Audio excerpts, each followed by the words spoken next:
Hello friends, இன்றைக்கி கமெண்ட்டில் கேட்ட மாதிரி ஒரு கிராஃப்ட் தான் மேக் பண்ண போகிறோம். அது என்னென்னா, இந்த ஃபோட்டோ ஃப்ரேம் வந்து ஒரு நாள் இந்த ஷார்ட்ஸ் வீடியோ மாதிரி போட்டிருந்தேன்ல, அதில் கூட நான் சொல்லியிருப்பேன், இது வந்து லாங் வீடியோவாக கிளியராக போடுறேன், டீட்டெயிலாக அப்லோட் பண்ணுறேன் அப்படின்ற மாதிரி சொல்லியிருப்பேன். ஸோ அதனால் அதை வந்து ஞாபகமாக வச்சு வந்து கேட்டிருக்காங்க, லாங் வீடியோ எப்போ அப்லோட் பண்ணுவீங்க, லாங் வீடியோவாக அப்லோட் பண்ணுங்க அப்படின்ற மாதிரிலாம் கேட்டிருந்தாங்களா.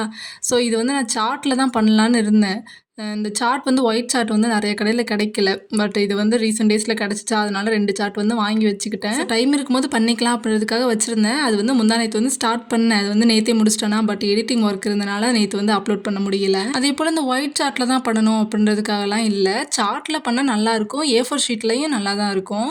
பட் சார்ட் வந்து இன்னும் கொஞ்சம் குவாலிட்டியாக இருக்கும். அதே போல் எங்கள் வால் வந்து பிங்க் கலர் பெயிண்ட் பண்ணியிருப்போமா, அதனால பிங்க் கலர் சார்ட் யூஸ் பண்ண முடியாது. க்ரீன் கலர் வந்து என் கேமராக்கு செட்டே ஆகாது, கடுப்பேற்றிட்டு இருக்கும். அதனால் வந்து க்ரீன் யூஸ் பண்ணல. ப்ளூவும் நல்லா இருக்காது. அதனால் ஒயிட்டே கொஞ்சம் நல்லாயிருக்கும் அப்படின்றதுக்காக தான் இது வாங்கினது. இது வந்து நான் நல்லா தான் கோடு போட்டு எல்லாமே பண்ணிகிட்டு இருந்தேன். கொஞ்சம் நேரம் கழித்து காற்றடிச்சு அதை கண்ட்ரோலே பண்ண முடியல. அது பாட்டுக்கு ஃபுல் சார்ட்டும் பறந்து பறந்து போகுதா, அதனால் வந்து இதை வந்து கட் பண்ணி எடுத்துகிட்டு அதுக்கப்புறம் செய்ய ஸ்டார்ட் பண்ணிடலாம் அப்படின்றதுக்காக தான் எடுத்து தனியாக கட் பண்ணிட்டேன். ஸோ இந்த சார்ட்டோட சைஸ் என்னென்ன நான் எடுத்திருக்கேன்னா, ஒரு சைடு வந்து 35 எடுத்திருக்கேன், இன்னொரு சைடில் வந்து 30 எடுத்திருக்கேன். ஸோ இப்போ வந்து என்னென்ன லைன்ஸ் ட்ரா பண்ணியிருக்கேன்னா, 1 சென்டிமீட்டர் சைஸ் வச்சுக்கணும். இதே மாதிரி சைஸ் வச்சுட்டு 4 சைட்லையுமே வந்து 4 லைன் வந்து ட்ரா பண்ணணும். ஸோ இது வந்து சிம்பிளாக ஆக்கணும்னா 1 சென்டிமீட்டர் வந்து ஒரு டாட் மாதிரி வச்சுக்கோங்க. இதே மாதிரி 4 வந்து டாட் வச்சுக்கோங்க. அதை லைனாக வச்சு 4 லைன் ட்ரா பண்ணிக்கோங்க. இதே மாதிரி லெஃப்ட்டு, ரைட்டு, டாப், பாட்டம் இந்த மாதிரி 4 சைட்லையுமே ட்ரா பண்ணதுக்கப்புறம், ஸோ எல்லா சைட்லையுமே 4 லைன் ட்ரா பண்ணதுக்கப்புறம் லாஸ்ட்டில் வந்து இந்த மாதிரி எல்லா கார்னர்லேயுமே ஒரு குட்டி ஸ்கொயர் மாதிரி கிடச்சிரும். அதை வந்து தனியாக கட் பண்ணி எடுத்துக்கணும். இதில் தான் கட் பண்ணும்போது தான் ரொம்ப பார்த்து கட் பண்ணணும். இது வந்து கொஞ்சம் அலைன்மெண்ட் மாறிடுச்சுன்னா அந்த ஷேப்பே வராது. ஆக்சுவலாக இது வந்து நான் எக்ஸ்பீரியன்ஸ் பண்ணியிருக்கேன். அதனால தான் வந்து அலைன்மெண்ட் கரெக்டாக பண்ணிக்கோங்க, கட் பண்ணும்போது கரெக்டாக கட் பண்ணுங்க அப்படின்னு சொன்னது. ஸோ இப்போ வந்து எந்த சைடு வந்து உங்களுக்கு பெருசாக இருக்கோ அந்த சைடில் வந்து ஃபஸ்ட்டு 3 லைன் எடுத்துக்கணும். அதாவது அந்த சார்ட் ஆரம்பிக்குதுல அந்த இடத்துல இருந்து ஃபஸ்ட்டு 3 லைனுக்கு வந்து இந்த மாதிரி லைன் வந்து ட்ரா பண்ண ஸ்டார்ட் பண்ணணும். ஒரு குட்டியாக 1 சென்டிமீட்டர், இதுக்குமே 1 சென்டிமீட்டர் தான். 1 சென்டிமீட்டர் வச்சதுக்கப்புறம் இந்த மாதிரி ஒரு ஷேப் வந்து கிடைக்கும். இதில் வந்து 4 பீஸாக வந்து கட் பண்ணி எடுத்துக்கணும். கட் பண்ணது வந்து தேவையில்லை, அது வந்து வேஸ்ட்டு தான்.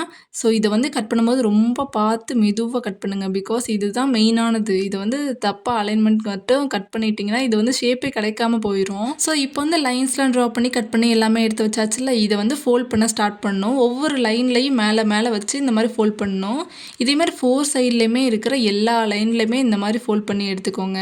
இதை வந்து நல்லா ப்ரெஸ் பண்ணி எடுத்துக்கணும். நீங்கள் ஃபோல்ட் பண்ணும்போதே கரெக்டாக அலைன்மெண்ட் பார்த்து ஃபோல்ட் பண்ணி எடுத்துக்கோங்க.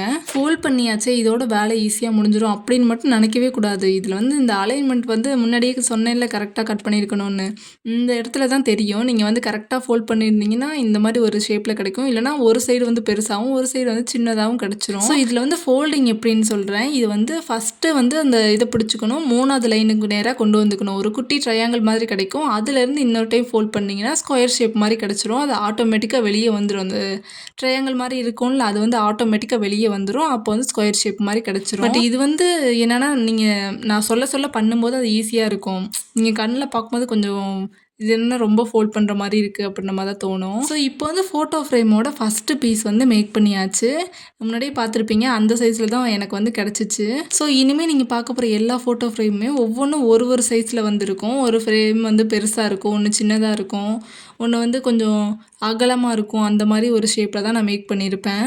பட் இது வந்து தனியாக ஒரு கிராஃப்டாகவே நான் யோசிச்சு வச்சுருக்கேன். அதுக்காக தான் இது வந்து மேக் பண்ணிகிட்டு இருக்கிறது. அப்படியே உங்களுக்கும் சொல்லலாம் அப்படின்றதுக்காக தான் தனித்தனியாக வந்து ஒவ்வொரு வீடியோவாக எடுத்து வச்சுருந்தேன். ஸோ இப்போ நீங்கள் பார்த்துட்ருக்கிற இந்த ஃப்ரேமோட சைஸ் வந்து ஒரு சைடு வந்து 17, ஒரு சைடு வந்து 15 அந்த மாதிரி ஒரு சைஸில் எடுத்தேன். எல்லாமே CM சைஸில் தான் எடுத்திருப்பேன். நீங்கள் முன்னாடியே பார்த்துருப்பீங்களா, 1 சென்டிமீட்டர் வச்சு 4 லைன் போட்டிருந்தோம். அதே மாதிரி தான் 1 சென்டிமீட்டர் தான் எல்லாத்துக்குமே 1 சென்டிமீட்டர் தான் எடுத்திருப்பேன். 1 சென்டிமீட்டர் வச்சு 4 லைன் ட்ரா பண்ணிக்கணும். இதே மாதிரி 4 சைடில் ட்ரா பண்ணிக்கணும். அதுக்கப்புறம் நான் அந்த 4 சைடில் ஸ்கொயர் ஷேப்பில் வந்து கிடச்சிருக்கும். அதை வந்து தனியாக கட் பண்ணி எடுத்ததுக்கப்புறம் எந்த சைடில் வந்து உங்களுக்கு பெருசாக இருக்கோ அந்த சைடில் வந்து ஒரு குட்டி ஷேப் மாதிரி கட் பண்ணி எடுத்துக்கணும். கட் பண்ணதை வந்து ஃபோல்ட் பண்ண ஸ்டார்ட் பண்ணும் ஒவ்வொரு லைனில் வச்சு. இதில் வந்து ஃப்ரேமோட சைஸஸ் வேணால் மாறி இருக்கலாம், ஆனால் ப்ராசஸ் வந்து ஒன்று தான். எப்பயும் போல் ஃபோல்ட் பண்ணுறோம், கட் பண்ணுறோம், அந்த மாதிரி எல்லாமே ஒன்று தான். பட் இதில் வந்து நான் ஒவ்வொரு சைஸாக மேக் பண்ணியிருப்பேன். அந்த சைஸஸ் வந்து உங்களுக்கு சொல்கிறேன். இப்போ நீங்கள் பார்த்துருக்குற இந்த ஃப்ரேமோட சைஸ் வந்து 20x15 மாதிரி எடுத்திருப்பேன். இதே மாதிரி தான் ஒவ்வொரு ஃப்ரேமுக்கும் ஒவ்வொரு சைஸ் வந்து எடுத்திருப்பேன். இப்போ நீங்கள் பார்த்துருக்கீங்களா இந்த சார்ட்டோட சைஸ் வந்து 16x14 மாதிரி எடுத்திருப்பேன். இது வந்து ரொம்ப குட்டியான ஃப்ரேமு, இருக்கிறதுலே ரொம்ப ரொம்ப க்யூட்டஸ்ட் அண்டு குட்டி இதுதான். ஸோ இப்போ நீங்கள் பார்க்குறீங்களா இந்த ஃப்ரேம்ஸ் தான். இது வந்து நான் ரீசெண்ட் டேஸில் மேக் பண்ணது. ஸோ இப்போ வந்து ஃப்ரேம்லாம் மேக் பண்ணியாச்சு. இதுக்கு ஃபோட்டோ வைக்கணும்ல, இது வந்து ரொம்ப கன்ஃபியூஷனாக இருக்குது. எனக்கு வந்து 2 ஐடியா இருக்குது. ஃபேமிலி ஃபோட்டோ வைக்கலாம் அப்படின்ற மாதிரியும், இன்னொன்று வந்து ட்ராயிங்ஸ் மாதிரி பண்ணலாம் அப்படின்ற மாதிரியும். இது ரெண்டில் எது வைக்கலாம் அப்படின்றத வந்து மறக்காமல் கமெண்ட்டில் சொல்லுங்கள். இந்த வீடியோஸ் மறக்காமல் ஃபாலோ பண்ணிக்கோங்க. பாய்.